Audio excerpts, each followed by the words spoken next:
పసుపు కుంకుమలతో పరిమళ కుసుమాలతో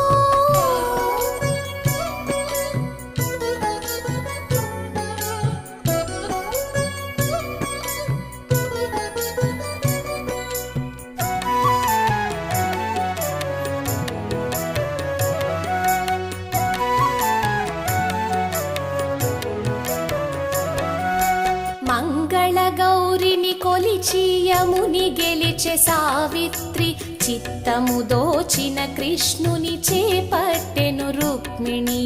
మంగళ గౌరిని కొలిచి యముని గెలిచె సావిత్రి